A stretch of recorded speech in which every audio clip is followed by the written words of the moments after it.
You said India is relatively immune.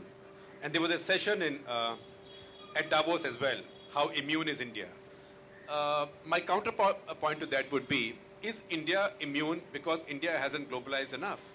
I mean, do we make a virtue out of not having done something right?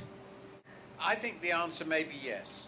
So there was always an argument here, which I dealt with then, that if only we were, that was much stronger then, that if only we were self-sufficient, we would be immune to global instability. And my counter-arguments were two, one of which is still relevant and one of which is not. The one that is not relevant anymore, while reducing your exposure to the world economy may reduce the risk of volatility in the short run, it might also lower your growth very significantly. Back in the 70s, that was a pretty obvious argument. My view, I was very, very heterodox. I used to argue in the work I did for the World Bank in the 70s, there was no reason why India couldn't grow at 8 to 10% a year. None. And that was a time before China was growing, but when Korea was already growing at that sort of rate. And in India, I was basically regarded as a certifiable lunatic. This is a possibility.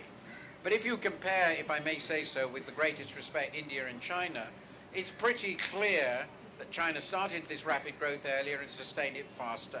Why has it done that?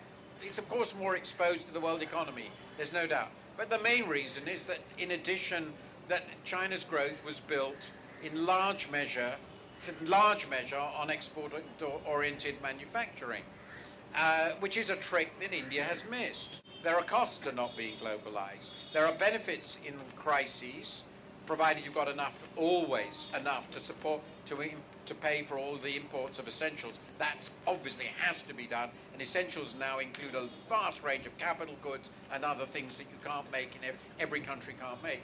But I do think that India has lost something, and in the long run, if India is to become a truly developed nation, it is going to have to develop in this respect too. Yes, I actually do believe that in the area of trade, India could be more globalized. I'm more skeptical about finance. I tend to think that the developing countries, that's the theme of my Fixing Global Finance and also Globalization book, is you should import FDI, you should import portfolio equity, but foreign currency debt flows are very dangerous. And I remain largely of that view. So that's my summary. Yes, I think India would be better off, the people would be better off now if there had been more globalization in the last 40 years.